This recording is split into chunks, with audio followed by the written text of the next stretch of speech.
O podcast de telejornalismo traz uma entrevista com um profissional que circulou em muitas frentes do jornalismo. Alexandre Madruga trabalhou na assessoria de comunicação da cidade da Polícia Civil do Rio de Janeiro.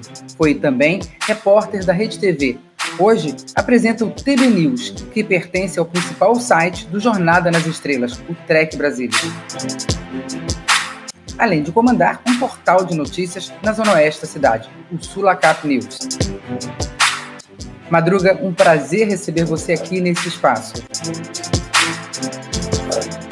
Eu que agradeço. Um excelente convite, bom para a gente conversar.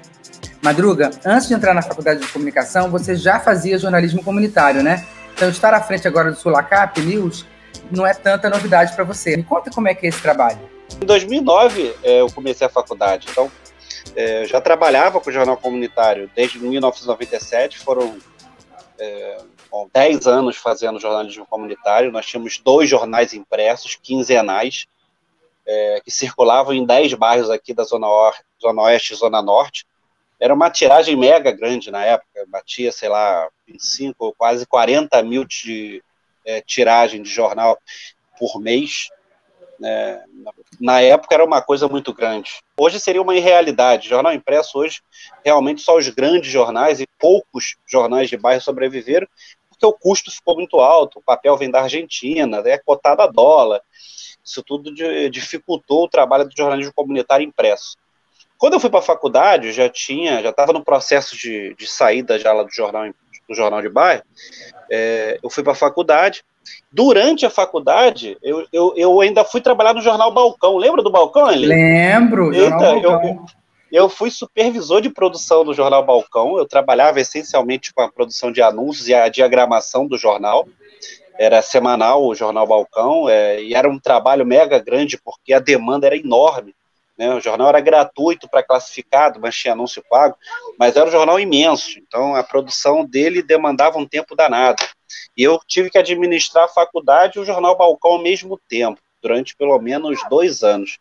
Até que eu entrei na faculdade mesmo, eu acabei entrando num estágio supervisionado. Entrei como estagiário no centro de TV da Uniswan, onde eu fiquei 2 anos, e aí é onde comecei a ter muito contato com TV, muito contato. Eu já estava com muito contato na TV, já estudando na faculdade.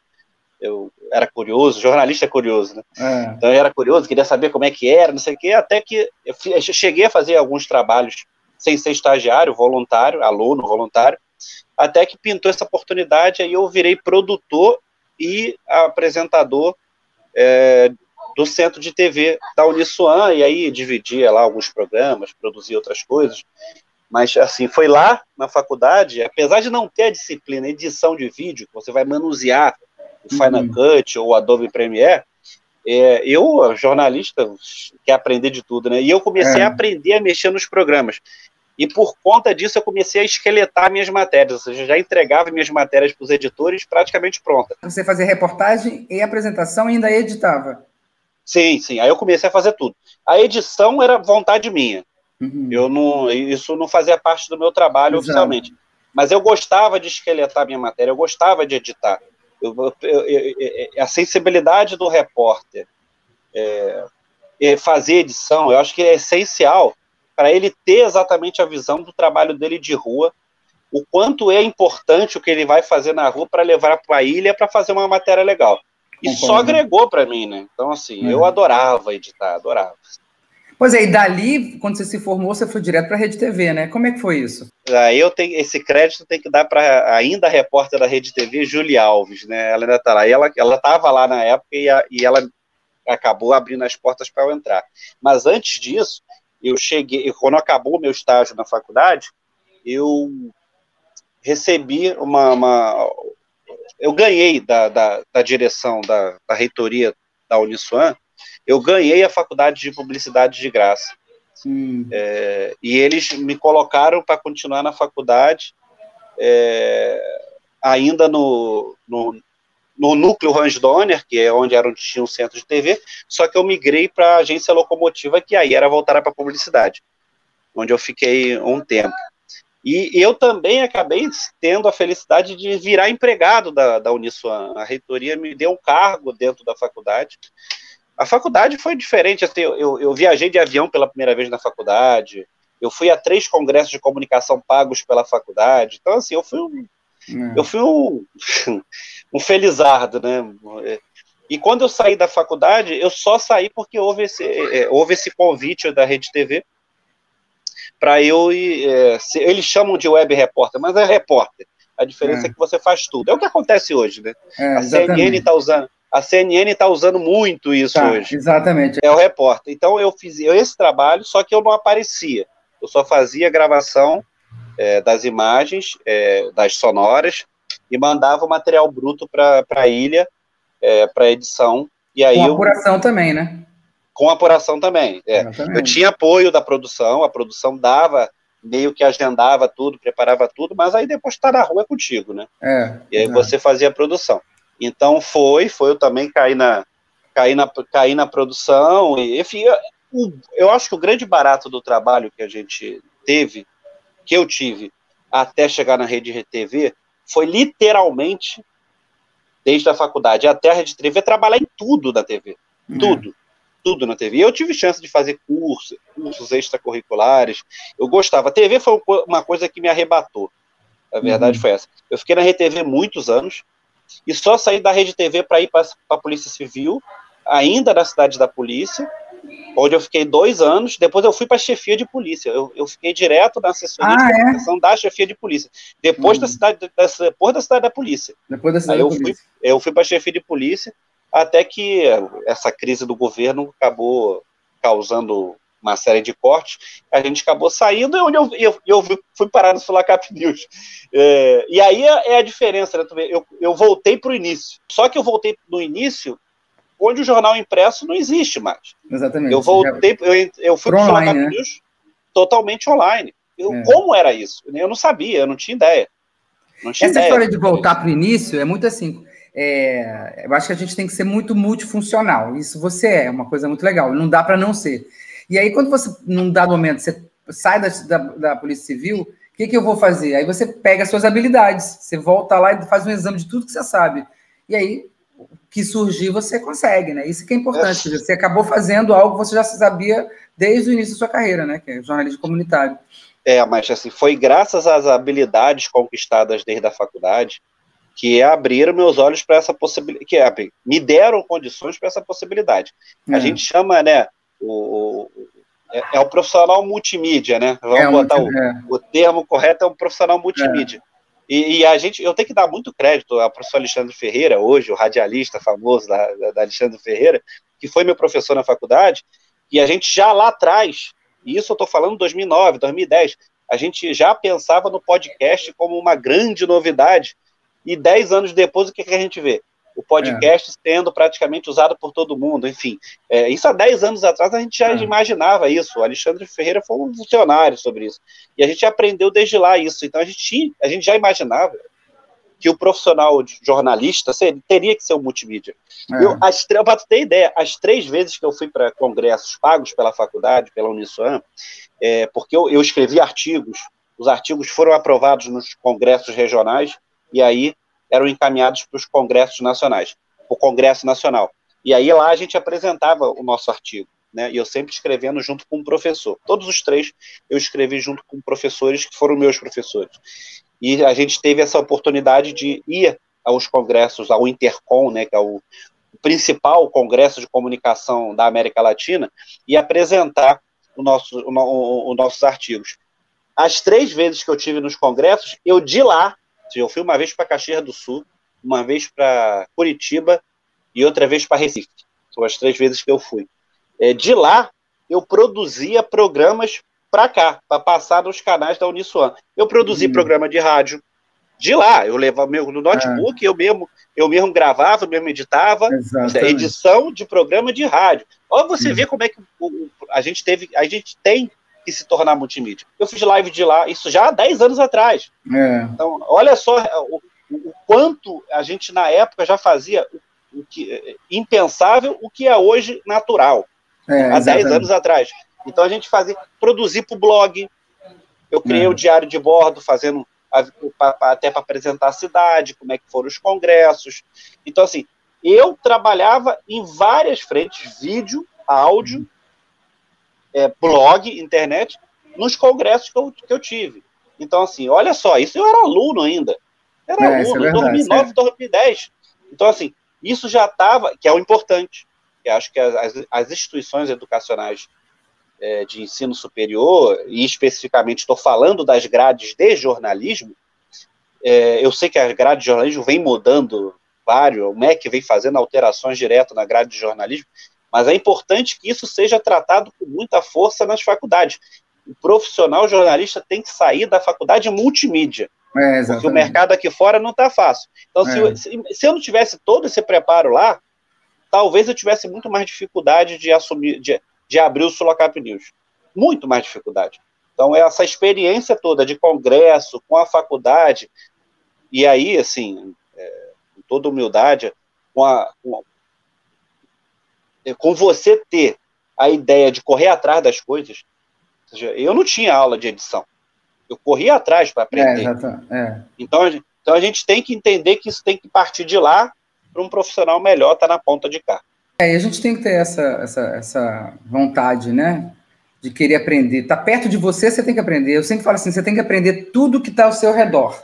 Se você é repórter, você tem que aprender um pouco de produção e um pouco de edição. Está ao seu redor. Se você é editor, eu tenho que aprender um pouco de rua para entender. Para eu acompanhar o repórter, tem que entender o que ele passa. Então, eu tenho que ter passado pela rua também e entender um pouco da chefia, né? O que é montar um jornal. Então, é tudo que está ao seu redor. Você tem que fazer sempre isso. Mas, Eleida, a gente está vendo, professor, assim, é bom que a gente está falando com alguém que foi de uma grande emissora de TV.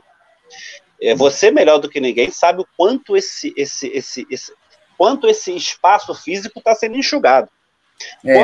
O quanto isso está se reduzindo para que profissionais façam mais de uma coisa dentro de uma redação. Não dá mais para ficar, essa coisa engessada que você falou, ela está caindo. Aos poucos está tendo que se jogar água e amolecer esse gesso. E remodelar o gesso. A gente está tendo que molhar o gesso e ir apertando o gesso, remodelando o gesso, dando outra roupagem. Você vê, tu falou do canal Trek Brasilis, que eu sou apresentador de um canal lá. O Trek Brasilis é um canal nacional, brasileiro, especializado na temática Star Trek. Eu já era fã do canal, eu acompanhava o canal, eu era leitor do canal, né? E sempre teve site, sempre teve canal no YouTube e tudo. E sem querer, uma vez, eu não me lembro nem mais como eu entrei, assim, eu estava conversando, eu botei um comentário, ou um amigo em comum, já nem me lembro. E aí o Salvador Nogueira, que é colunista lá da Folha de São Paulo, ele é do Mensageiro Sideral, escreve sobre as coisas do espaço, hoje está bem tônico, ele está trabalhando bastante. O Salvador, conversando, assim, não me lembro como é que a gente começou a conversar, e ele chegou para mim assim, você não quer fazer parte da equipe do Trek Brasilis? Cara, eu era fã do canal, adoro Star Trek, jornalista, falei, vamos lá, foi de cara e de coragem. Até que, assim, eu estava fazendo participações esporádicas, fazia uma matéria por semana, e aí é o detalhe, a matéria eu fazia tudo, pré, pró e pós. Exatamente. Então, assim, eu estava produzindo todo o material, eu estava coletando todo o material, eu estava apresentando o material, e eu estava editando o material e finalizando o material para mandar para ele. Então, assim, se eu não fosse multimídia, como é que eu ia fazer isso? Então, eu só tive essa oportunidade de trabalho por ser multimídia, por entender de fazer todas as partes. Então, hoje, o que aconteceu? Passou um tempinho, nem foi muito tempo, não. Passou um tempinho, o Salvador falou assim, tu não quer assumir o TB News, não? Ele que apresentava. Você não quer assumir o TB News, não? Assim, como assim? Não, você faz, o programa é teu, agora você se vira. Eu sou editor-chefe, olha só. Então, assim, eu sou editor-chefe, eu monto o programa, eu escolho as matérias, eu escolho as pautas, eu produzo, eu faço, eu apresento, eu finalizo, eu edito. Se eu não sou multimídia, essa é uma realidade mega atual. Então, assim, também acho. Os campos vão se abrindo. Na verdade, quando a gente fala que o jornalismo está se fechando. Não. Na verdade, ele está se abrindo. Mas só que ele está se abrindo para um novo mundo. E as mídias estão se convergindo. Não existe mais aquela coisa de você fazer uma coisa. Né? Eu lembro, quando eu estava na Globo News, e quando a Globo News ela nasceu, eu estava desde o nascimento do canal. A Globo News nasce dentro de uma emissora de televisão que é a maior do país. Então, ela nasce já rica, ela nasce com todos os recursos. Né? Mesmo assim, quando ela foi implantada, a ideia já era ser, entendeu? Eu falo multitarefa, né? Mas multimídia. Por quê? Porque o mesmo repórter... Olha, gente, home office tem dessas coisas, gente. Acontece toda hora. Aparece filho, o gato passa na frente da TV. É que como a gente está no podcast, vocês não estão vendo. Mas assim, o áudio é impossível. Acontece. Home office acontece de tudo, gente. Então, eu lembro assim que os repórteres da Globo eram exigidos a fazer, além da matéria da Globo, a versão para a Globo News. Foi o primeiro momento, tipo assim, muita gente ficou descontente, né? Porque, poxa, eu trabalho para uma emissora, não para outra. Mas isso foi vindo num caminhar tão largo que hoje em dia isso é o mínimo. Em 2010, agora, estamos falando de 2020, tem que fazer matéria para o RJ, sobe para o G1. Exatamente. Eles uniram faz uma chamada para o Instagram. Então é assim, faz parte do nosso trabalho. E quanto mais a gente sabe, mais vai agregar para a gente. Não tem como fugir disso, né? Eu ainda acho que existe uma grande dificuldade de profissionais, o que é natural. As mudanças estão acontecendo. Você, melhor do que ninguém, está vivendo essa transição. Então, você vem de 2010, quando as coisas já começaram a se mudar. Ainda eram muito recentes, ainda estavam se engateando. Acho que do ano passado para cá a gente começou a cavalgar, começamos a galopar. Acelerou, né? Eu acho, Eleida, acho que acho que a academia nesse momento é muito importante. A gente tem que aprender com isso, porque são novas gerações de jornalistas que entram no mercado todo dia. Então, assim, a gente precisa aprender isso. Ou seja, na minha época de formado, quantos jornalistas não estavam eu vou ser jornalista de rádio? O Richard, que é da Globo.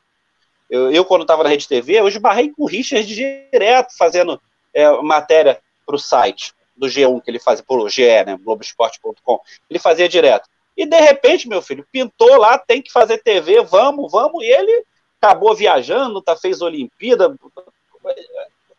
A vida do cara, literalmente, mudou da água para o vinho. E ele estava lá, quietinho, na internet, no GE, e, de repente, veio a oportunidade, e o cara se mostrou pronto, óbvio. E a gente tem que entender que essas oportunidades elas vão surgir. Mas é importante que todo profissional esteja conectado com essas mudanças que estão acontecendo no mercado. Madruga, vamos falar agora do seu trabalho hoje, à frente do TB News e do jornal comunitário Sulacap News. São trabalhos bem distintos e nada complementares. São plataformas iguais e ao mesmo tempo diferentes. Mas assim, vamos lá. Eu faço jornalismo comunitário. O que é o Sulacap News? O Sulacap é um portal de notícias da Zona Oeste do Rio. Então, assim, o meu trabalho de conclusão de curso, o famoso TCC, foi sobre jornalismo popular. O crescimento, a queda do sensacionalismo e o crescimento do jornalismo popular. Mas assim, eu já fazia jornalismo comunitário desde sempre, né? Praticamente eu vim do jornalismo comunitário, então a gente tem uma visão totalmente diferente do jornalismo grandão, né? A gente está na base do negócio, a verdade é essa, o jornalismo comunitário está na base do negócio, a gente está em contato direto com a comunidade. O jornalismo comunitário hoje, ele essencialmente, ele é pautado pela comunidade, ou seja, eu raramente consigo escrever uma coisa autoral. Autoral que eu digo, eu inventei a pauta e fiz a pauta. Não. O jornalismo comunitário não existe nesse ponto. A comunidade te direciona. Então, o primeiro cuidado como jornalista comunitário é você não se posicionar. A base da essência da... Você lembra que a gente fala que o jornalista tem que ser imparcial, né? A gente sabe que no fundo é meio difícil, é meio complicado, blá. No jornalismo comunitário, meu velho, não tem jeito. A imparcialidade é praticamente a diretiva número 1. Porque, às vezes, você vai... Eu vou dar um exemplo tosco, tá? Tá tendo uma festinha, um pagode num bar do lado da casa do morador, na rua tal. O som nem tá tão alto. Mas não tá incomodando tanto. A pessoa... Esquece isso. O que importa nesse momento é a pauta que ela te mandou. Eu estou sendo incomodada por um som no local. Como você trata isso é a maior dificuldade. Você, assim, eu vou ter que pegar essa informação. E aí, é claro, aí tem todo o trabalho jornalístico que aí é o que acontece de padrão. Já contactou a autoridade, você foi atendida, não foi atendida, a autoridade disse o quê? Teve alguém aí? E você vai esmiuçando isso até que isso vira uma pauta pronta no Sulacap News.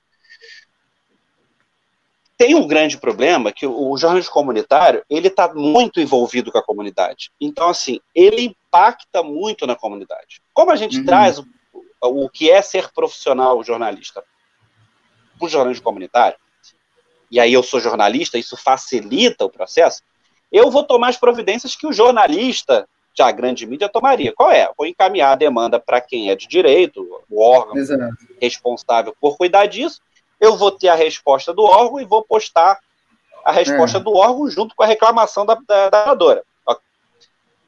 O que acontece no jornalismo comunitário? Ele está tão no cerne, está tão na base da coisa, que ele começa a ter uma dinâmica. Qual é? A mulher reclama, eu recebo, mando para a autoridade responde, a autoridade executa, vai lá, faz o que tem que fazer, dá feedback para o jornalismo comunitário que posta junto com a matéria da reclamação da moradora. Aí o que acontece? Aquela velha teoria do incêndio. O morador está vendo o apartamento pegar fogo, ele vai ligar primeiro para o bombeiro ou para a imprensa local? Para a imprensa local. É o que está acontecendo. E aí o que acontece com o jornalista que é jornalista comunitário? Recebe 250 mensagens por dia. Exato. Então, assim, é gratificante porque, assim, tudo que é buraco, tudo que é lâmpada queimada, tudo que é sinal queimado, tudo que envolve o poder público, a gente aqui acaba resolvendo rápido. Por quê? Porque eu recebo, eu mando para a autoridade vai resolver, a gente posta tudo junto. Então a gente acaba ganhando um perfil quase de associação de moradores, né? Porque assim, você acaba sendo literalmente o porta-voz das necessidades da comunidade. Então, isso é natural acontecer, porque o jornalismo comunitário está muito envolvido, está intrinsecamente envolvido com a comunidade. Então, a demanda do buraco na porta do vizinho, que não vai virar para o RJTV, não vai virar para o Balanço Geral, não importa, não é que não importe, é porque é pequeno perto do processo geral para a grande mídia, para mim, é pauta primária. Então, assim, eu acabo resolvendo e a moradora, consequentemente, está resolvida e todo mundo viu que a gente resolveu, porque a moradora reclamou. Então, a gente acaba tomando uma dimensão muito maior. Eu peguei o Sulacap News, que eu peguei de um amigo, tinha 1.600 seguidores. Em 2 anos, eu pulei isso para 20 mil. Hoje, a gente está com quase 45 mil seguidores. Eu, com quase 45 mil seguidores, eu tenho alcance de 900... Para você, de seguidores, tá? No Facebook. Eu hoje não, em julho, eu tive 946 mil pessoas alcançadas. Cara. 1 milhão e 32 mil pessoas interagiram. Existem várias páginas no Facebook de bairro. Tem páginas muito maiores que 1.000. Só que, assim, o seguidor não é morador. É seguidor de passagem, tá querendo ver um monte de coisa. Então, assim, os meus seguidores, eles são qualificados e não quantificados. É porque eu tenho seguidores exatamente da minha área. Ou seja, quando eu anuncio, que eu tenho, obviamente, eu vivo da publicidade, como a grande mídia vive da publicidade, eu também vivo da publicidade, a minha publicidade é do comércio local, do empresário local. E ele sabe que ele postando na minha página, ou anunciando no meu site... Vai ter visibilidade local, que é o que ele quer, é o que ele precisa. Então, assim, eu tenho uma menina que anuncia quentinha, que um dia ela fez um prato especial, já não me lembro qual foi, Aí eu postei 10 horas. 11 horas ela me liga. Pelo amor de Deus, tira da página. Tira, pelo amor de Deus, tira. Não tá dando, não aguento mais. Estourou, eu não consigo mais dizer não. Então, assim, é isso. Esse trabalho de jornalismo comunitário, ele é importante, ele é fundamental. Eu toda hora recebo as coisas que eu posto. Às vezes tem coisas que a grande imprensa quer comprar. Já saiu matéria nossa que saiu no Extra, saiu no Dia. Tem produtores das grandes, da Globo, da Record, que são seguidores da página. Por quê? Porque de repente pinta uma pauta legalzinha. Felizmente, existem bons trabalhos de jornalismo comunitário. O pessoal lá mesmo do Complexo do Alemão, o Vinícius, faz um belíssimo trabalho dentro do Complexo. Tem um trabalho maravilhoso dentro da Rocinha. Em algumas comunidades, especificamente, nós temos grandes trabalhos de jornalismo comunitário. No geral, a gente não tem, não, infelizmente. O Trek Brasilis, que é um canal especializado em Star Trek no Brasil, já existe há bastante anos. Eu sou garoto novo lá. É o trekbrasilis.org. Já faço logo jabá. É o trekbrasilis.org. E está em todas as plataformas de rede social. E no YouTube eles têm um canal onde tem um programa que eu apresento, que é o TB News, que é semanal. Sempre vai ao ar, sempre às sextas-feiras, 8 horas da noite. Eu sou fã, eu sou trekker, né? A galera da antiga lembra muito do seriado da década de 60, com o Spock, com o Kirk, com o McCoy. Aquilo foi um frenesi na época, quando chegou para o Brasil, e aí veio outras séries. A verdade é que existe um grande nicho que gosta de Star Trek, e Star Trek há pouco tempo voltou à temática, voltou a TV, não a TV, né? Aí, mais uma mudança, né? O streaming, né? Ou seja, a Netflix da vida, essas coisas. Então, eles também, nos Estados Unidos, que não são bobo, a CBS, que é o canal, um dos maiores canais do mundo, né? O canal americano, a CBS viu esse nicho, eu falei, opa, eu tenho que estar lá também, porque eu só estou na TV. Eu quero falar para o mundo todo.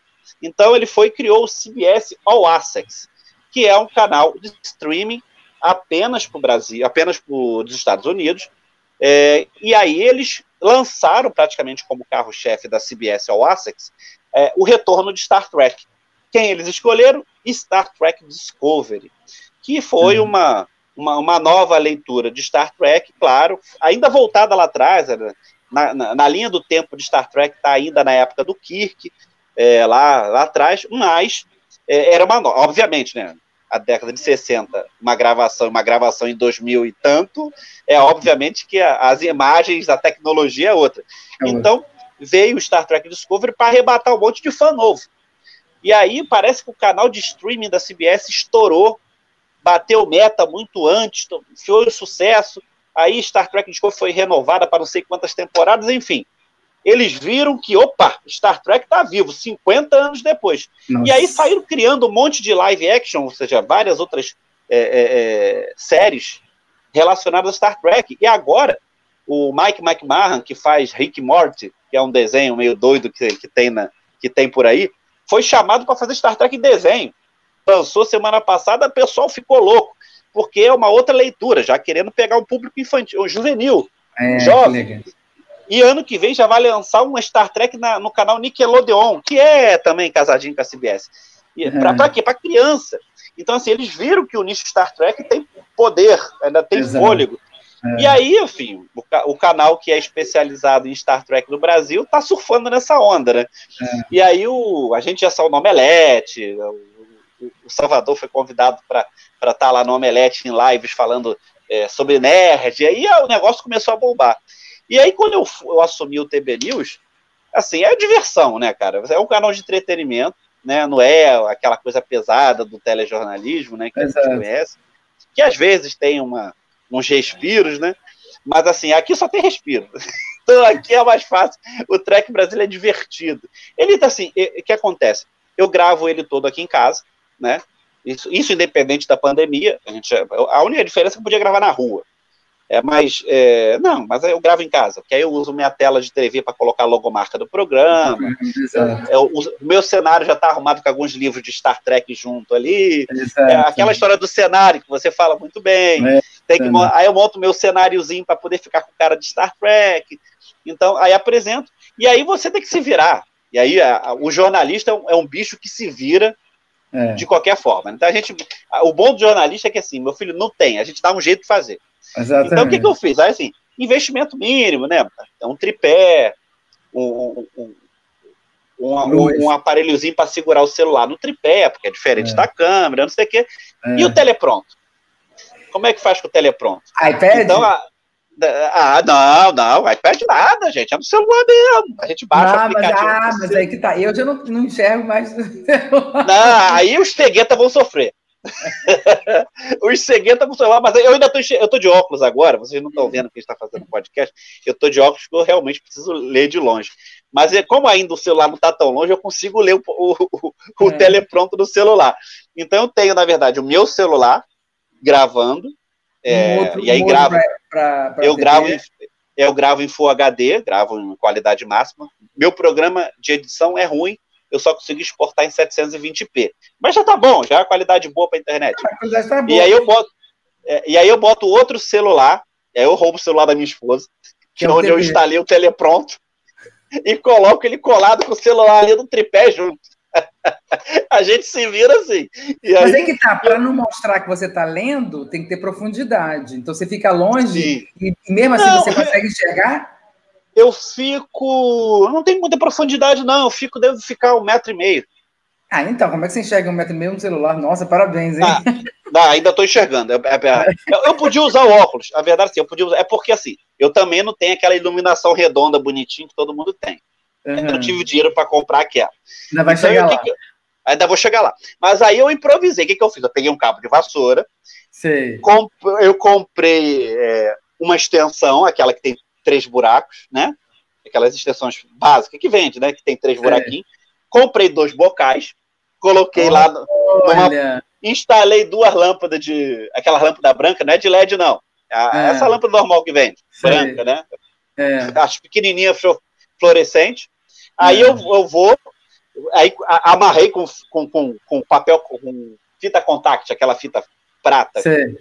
Silver tape. Enrolei lá, então tá bem agarrado lá, não vai cair no chão, no cabo de vassoura, que aí tem apoio. E aí eu boto as 2 lâmpadas lá, só que estoura muito, né?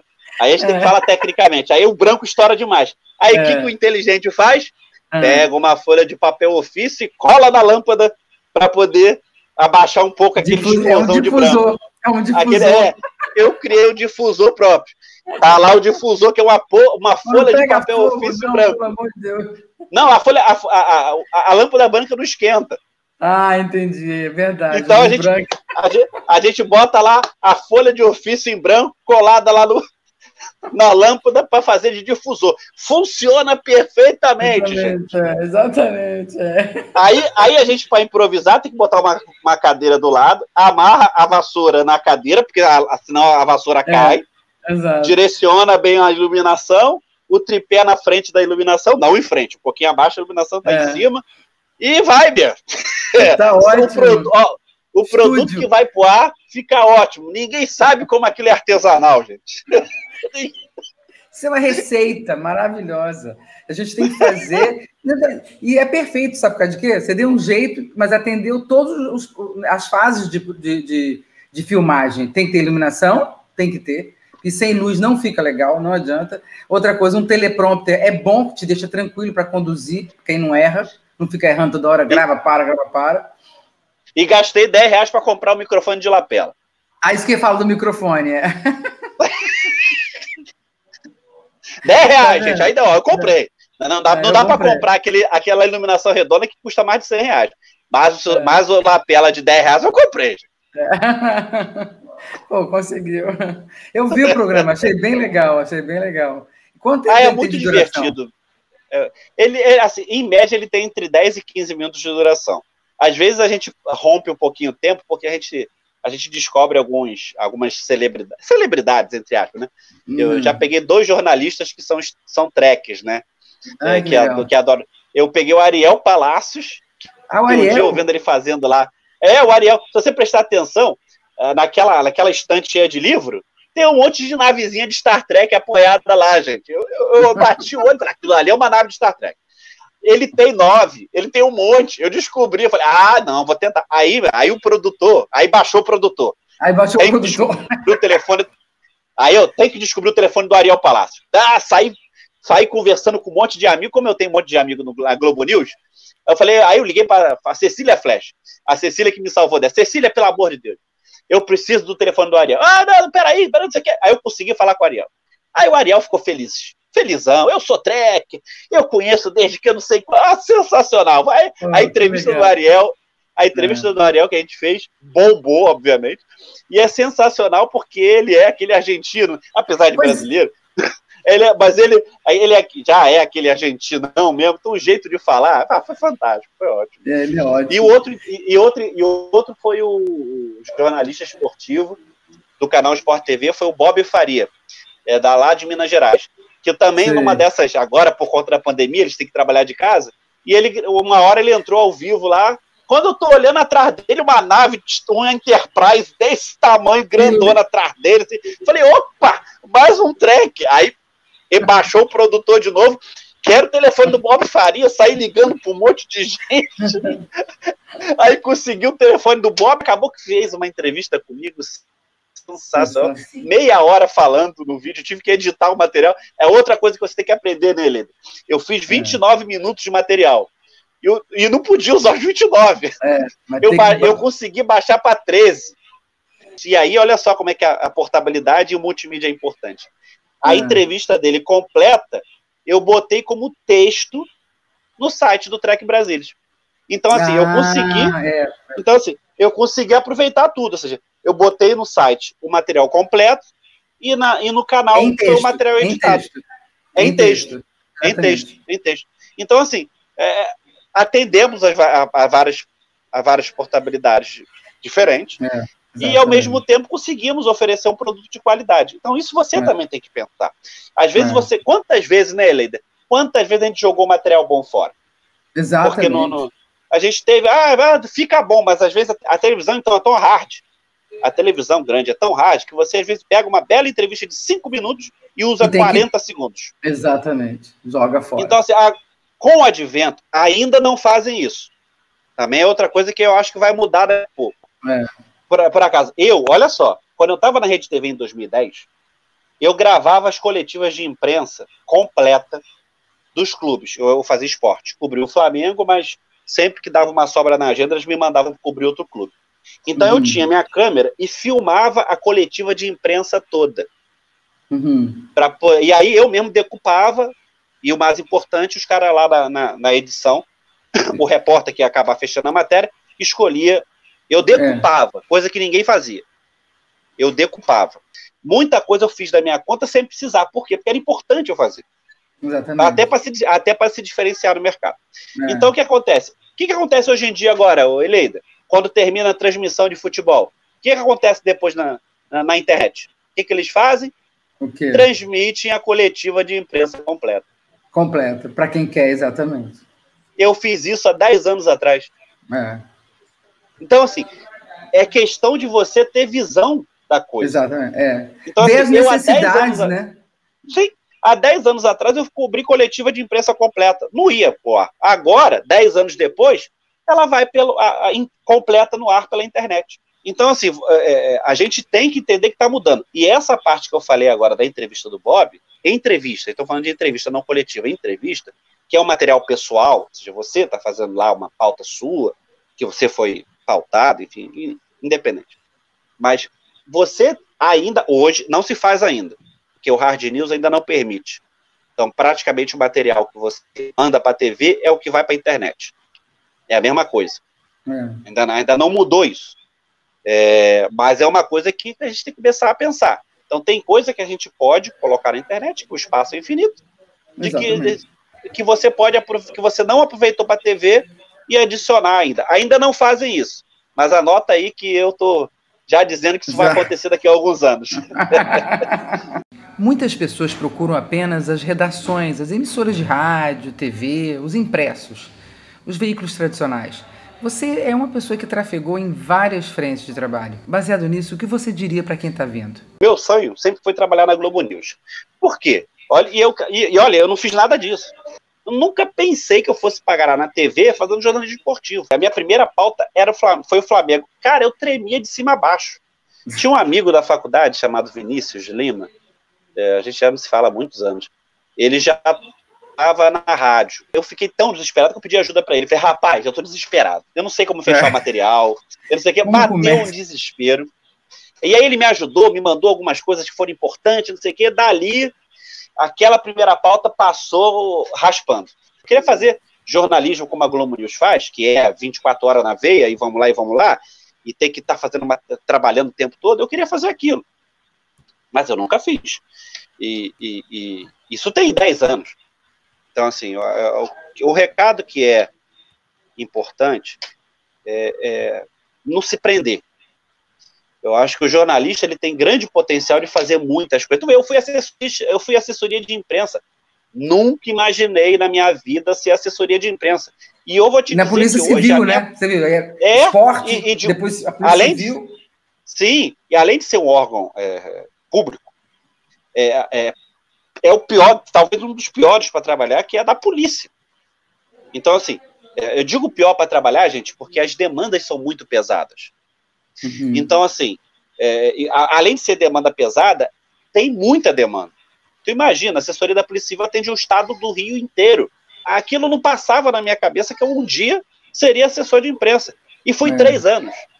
E vou dizer para você, foi um aprendizado sensacional. Me agregou muito como profissional.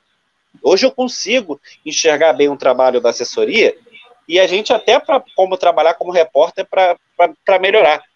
Então, assim, muita gente dá certo quando na faculdade pega um bom estágio. Eu sempre falo isso, infelizmente, é uma realidade. Eu não tive esse estágio, meu estágio foi na faculdade, então assim, o meu campo reduziu abruptamente. Eu tive muita sorte de parar na Rede TV. Eu fui convidado, indicado por uma amiga de faculdade. Eu tive sorte, isso aconteceu. Mas é muito difícil você sair da faculdade sem ter feito nenhum estágio em algum lugar grande. E conseguir facilmente entrar. E conseguir facilmente entrar. É muito difícil.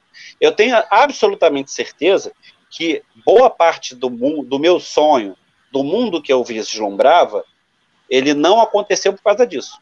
Mas, enfim, foi uma decisão que na época foi a melhor decisão. Eu não tinha como pagar a faculdade. E aí o estágio supervisionado me dava a faculdade de graça. Então, assim, aí foi uma situação de época que foi uma decisão que eu tive que tomar e eu não me arrependo dela.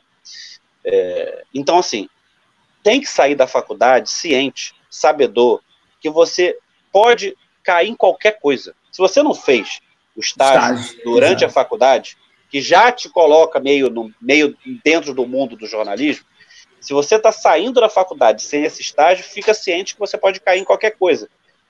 E tem possibilidades, são difíceis, talvez não sejam exatamente o que você sonhou. Eu meio que me desapeguei, né, de parar numa TV grande. Me desapeguei. E eu vivo bem nesse desapego. Se a oportunidade aparecer, amém. Se ela não aparecer, amém também. Mas eu hoje me divirto fazendo o que eu faço. Pois é, isso que eu ia falar. Você acabou fazendo uma série de coisas, entendeu? Coisa que 20, 30 anos atrás era impensável. Então, eu acho que tem que desapegar desse sentimento, eu quero aquilo, né? Eu quero a mídia tradicional. Você tem como fazer. A gente não tá mandando você abrir mão do teu sonho, não, hein, rapaz? A gente não tá pedindo para ninguém abrir mão do sonho, não. É só tirar aquela coisa que o cavalo usa e olhar ao seu entorno. Porque, por incrível que pareça, o ramo da comunicação, ela é vasta demais. É um ramo muito vasto. Você, às vezes, se descobre fazendo uma coisa que nem imaginava. Eu me descobri fazendo 2 coisas que jamais imaginava fazer, que é ser jornalismo esportivo e depois assessor de imprensa. Ou seja, eu jamais sonhei com isso. Isso veio. Eu também não pensava em trabalhar no Jornal Balcão. Eu era supervisor, era chefe do meu setor, supervisor de produção. Jamais imaginei aquilo, mas aquilo estava muito casado com o que eu fazia de jornal de bairro, porque eu montava jornal, eu tive que aprender a diagramar, então, assim, era o que eu já fazia há 10 anos no Jornal de Bairro. Então, para o Jornal Balcão, eu estava muito mais preparado, porque eu já fazia aquilo há 10 anos. Então, quando eu cheguei lá e tirei de letra, o pessoal até se assustou. Nossa, tu chegou aqui, o setor está muito mais dinâmico, está muito melhor, porque eu já tinha uma visão de 10 anos de trabalho, trabalhando sozinho, normalmente com mais um só, do que era esse trabalho de produção, fazer anúncio, montar jornal, diagramar jornal, fazer matéria. Eu já fazia isso há 10 anos. Quando eu cheguei no Balcão, eu tirei de letra. Por quê? Porque eu já, tanto que o meu supervisor anterior trabalhava o dia inteiro, eu só trabalhava meio expediente. Eu ficava na faculdade e depois ia para lá. E o povo, não sei como é que você dá conta. Não, porque era experiência de 10 anos, sem ser jornalista formado, já fazendo um trabalho de produção, de diagramação, de produção de anúncios, de produção de conteúdo, que me deu para fazer. E olha, é um bom salário, hein? Né? É um bom salário no Jornal Balcão. Então, assim, tu vê como é que o preparo veio, antes da faculdade. Então, assim, essa vivência da comunicação, ela te traz muita coisa, e você pode usar para uma série de coisas. A questão é como você vai direcionar isso. Então, é importante ter o teu campo de visão bem aberto. Às vezes a solução... Gente, o jornalismo comunitário, eu trabalho em casa. Eu trabalho em casa, eu produzo de casa, eu saio essencialmente, isso mesmo antes da pandemia. Desde antes da pandemia, eu sempre trabalhei muito mais home office. Sempre. Para mim, a mudança, o home office por conta da pandemia, alterou muito pouco o meu trabalho. Só aumentou muito. E assim, enfim, não sei porquê, o meu trabalho online disparou. Mas eu já trabalhava home office antes. Então, assim, você vê, eu tô trabalhando de casa. Então, assim, existe possibilidade. A questão é quais serão as possibilidades. E eu acho que aí, nesse ponto, a faculdade te ajuda a ter esse campo de visão. Mas é importante que você, na faculdade, entenda que esse campo de visão tem que se manter aberto sempre. Pontos negativos, assim, dificuldades. Quais foram as grandes dificuldades que você teve? Rapaz, a dificuldade que eu tive... Na carreira? Eu acho que eu tive dificuldade em tudo, eleito. Eu só aprendi a passar por elas. Acho que eu tive dificuldade em tudo. Para montar o Sulocap News, que era uma coisa nova para mim, totalmente virtual, eu tive dificuldade. O que eu fiz? Eu fui ler. Eu fui pegar livros, academia, Poliana Ferrari, especialista em conteúdo digital. Eu fui ler, fui aprender. Então a gente vai ter dificuldade sempre, mas a gente tem aí um suporte para quem fez faculdade, a gente tem suporte aí na academia para aprender as coisas. Aprende. Eu fui falar com o Alexandre Ferreira, que fazia rádio, eu fui ler sobre como se faz jornalismo para dentro de site, é diferente, entendeu? Eu fiz cursos da Abrage para jornalismo local, ele até está fazendo outro agora. Quem for jornalista vale a pena, principalmente para jornalismo local. Então, assim, e aí um dado importante, só para você ter ideia de como você, de repente, pode ajudar a sua comunidade, e é um dado que eu aprendi até no curso da Abrage, as comunidades que não têm jornalismo local, normalmente, são as comunidades que têm pouco acesso às coisas do poder público.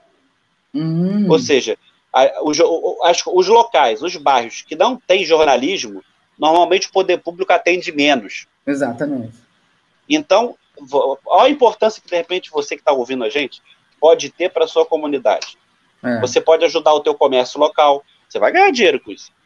Você pode ajudar pouco, não vai ganhar como jornalista da Globo News, esquece isso, mas você vai ganhar um dinheiro. Então, assim, você pode ajudar a sua comunidade, cumprir o seu papel social de jornalista, e ao mesmo tempo ganhar dinheiro com isso. Então, existe possibilidade. Elas às vezes são difíceis, mas a gente como jornalista já da faculdade aprende a se virar, aprende a ter que dar jeito para fazer as coisas. E é isso que você tem que fazer. Então, assim, dificuldade como jornalista, vou te contar, a verdade, vai doer, senta para não cair. Você vai ter dificuldade a vida toda de jornalista. A diferença é como você vai aprender a passar por elas. Essa de jornalismo comunitário, amei. É um papel social maravilhoso. Isso é um estudo comprovado. Então, como o jornalismo comunitário é importante. A gente só precisa de jornalista para isso. Tá chegando ao fim dessa entrevista. Quero te agradecer por esse papo descontraído, informativo, maravilhoso. Você é um jornalista incansável, com muita energia e com certeza vai ser inspiração para muitas pessoas que estão ouvindo a gente. Madruga, mais uma vez, obrigada pela entrevista. De nada, tomara que seja, né? Porque bota na cabeça de vocês, a gente trabalha muito e ganha pouco. Mas a gente se diverte. Mas a gente se diverte.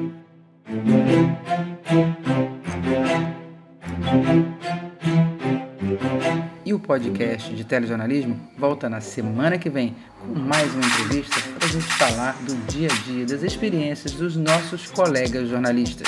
Tchau, tchau.